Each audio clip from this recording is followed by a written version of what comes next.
Welcome to episode 5 of Design Build Decoded. I'm Bill Stasinski, the architect and president with Studio 21 Architects, and I'm here to take you through the design build process of building my own forever home. So in the last episode, we talked about the design, and now, as promised, we're going to get into the dissecting and making of revisions to the plans.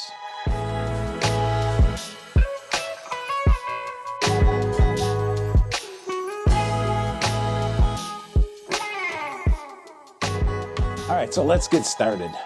If you remember, in the last episode, we started out with the site plan and a blank sheet of paper, and we developed some bubble diagrams which show the relationship of rooms and how they might lay out on the site, and then eventually got to the point where we had a set of scale drawings that we could then further evaluate. So Carrie and I took a couple weeks to really take a look at these plans, evaluate how they meet our needs, and what I like to call living the plan.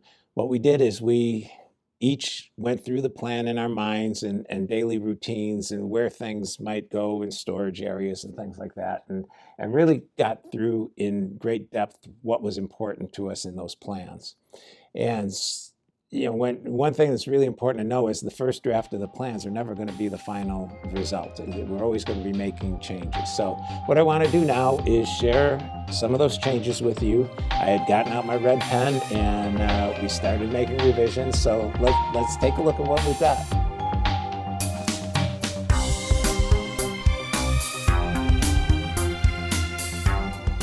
So here's where we left off last time. And now here is where we landed up. So after we sat down and talked about the other plan here, what do we need to change? What do we want to change? One of the important things is to start thinking about furniture, even at this early stage. So we thought about the furniture pieces that we have, such as the bedroom. Carrie had made some notes about skylights and sun tunnels, so we want to get a skylight or sun tunnel into the laundry room to bring in natural light, and also into the primary bathroom to bring in some natural light. We talked about this shower being a no threshold shower. We provide ourselves with a linen closet and a nice wide vanity. We determined that there's just no way that we can make a walk-in pantry work efficiently, so we do have some existing stainless steel racks that we could put into a pantry. We started laying out and rethinking some of the kitchen appliances and refrigerator location, stove location, those sorts of things. And I think I mentioned it in my early wish list thing, and it kind of wasn't in this plan originally, but corner windows. I like the idea of having that corner window view out and creating that light area in the room. And so that's kind of where we're at on this. The one thing I don't like about the plan right now is I just don't feel the sense of entering into the house doesn't feel right to me. And I'm not sure what it is, but it almost feels like you're going down this kind of blank hall here. And I'm not thrilled about that. So that's something I want to look at and work on. That's probably the biggest thing, is kind of this area right in here. Let me kind of sketch some thoughts out that I have as I'm looking at this. First of all, I probably want to just do a straight run here in the hall.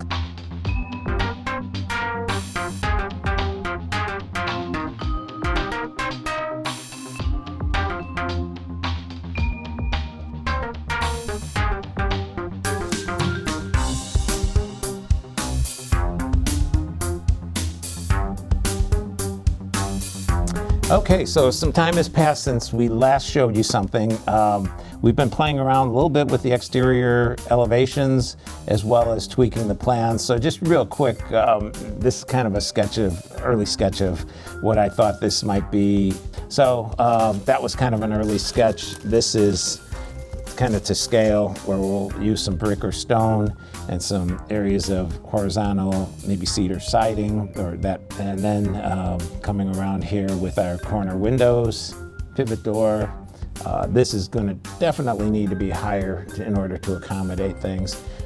So this gives you a rough idea of where we're going on this floor exterior, which we did some 3D modeling of it as well in the plan. This is the floor plan as we have it now. I think it's been tweaked. I'm not going to go through it, but we are at a point now where we're pretty comfortable with this floor plan. One of the big changes was over here, deciding that maybe we do the entry door into the primary suite here and have a little hallway here so that you look past the furniture and out the windows there. And so there was some closet area on this side, and that kind of shrunk this up. But it's an idea. I'm still not sold on it, but it's something that we're looking at.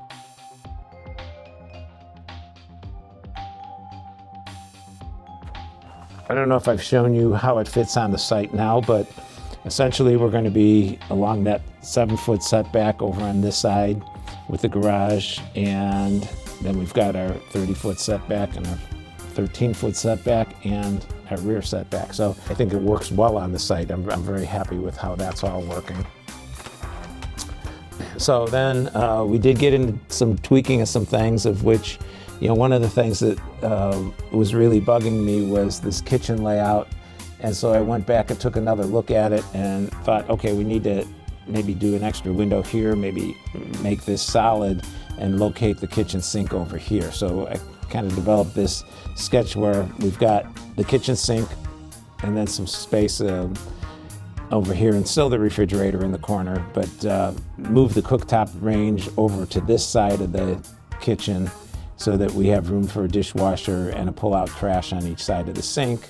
And again, that double window here, so you get much more light in view here. Other than that, I've been working on the width of the garage. It got reduced quite a bit because we found that we were exceeding our square footage of building envelope. In fact, this Post-it note shows that we were about 50 square feet over. So moving along, we, again, ever evolving, you know, thinking things through. And in this case, the idea was, you know what, the great room isn't as big as we'd want it to be. We decided that maybe we would tuck the entertainment portion, the TV and cabinetry, in over here as opposed to sitting out here, which was really crowding the room. So now by pushing that in, we don't need that much room in this bedroom as long as we know we can accommodate the furniture. I did think about squeezing in this to get a little more garage space, but I think that was vetoed out. So anyhow, this is another evolution of where we've been at. And lo and behold, now we've recessed all that entertainment area in, and we'll have the TV in there, and got a sketch of what that wall would look like from this part of the great room, looking at that wall with the TV and maybe some sort of surround material. I also looked at the bathroom. That's changed again. So now we've got the shower going this way and the vanity going here and the toilet area here. I decided I'm going to need more wall space, so I eliminated one of the windows here and still have a generous amount of light in that room. So I think those are some of the major changes that we went through. Again, it's more about the evolution of the design and really thinking through all the things that are important. That's a summary of what we evolved to in the floor plan, but I'm sure it's going to change yet. This is an idea of what's going on with the site now. And we also had to cut down some of the areas after, you know, taking a look at some of the square footages. We are getting to the point where we may not be able to do a paved walkway over to the fire pit area because that square footage was all counting toward the maximum lot coverage. So it's the other thing that I was looking at here, and I'm not going to get technically into it, but I was looking at ways of getting that garage floor height up to the proper height where I can eliminate a step if possible, or just have one ramp over here, and also having the access from the driveway to come up to the porch without a step. That is still a work in progress of how I'm going to make that work. And I'd love to be able to get this without any steps. And if we have to have a step here, maybe we have a ramp at some future time when it's necessary. So again, looking at the site, had to get rid of that. Had to push the building back a little bit to where it's here so we can shorten up the driveway. We're calculating all the square foot area because we need to really get that down to meet the zoning ordinance. So that's what that's all about. And this may be a little redundant on what you've seen before, but anyhow, that's where we're at this moment in time. So I think we'll wrap it up for now, and you'll be able to catch the next episode where we will start talking about selections, and that's a very important part of this whole process. So if you like what you've been seeing, you can join us, click the like button and subscribe, and we'll catch you in the next episode.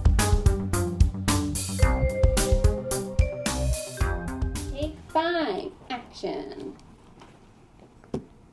Whenever you're ready. Okay. All right. Action. What's my first line? Welcome. Oh, welcome. A daily basis, and then say on holidays, and then also when a train stops by, which is fine because that happens. No.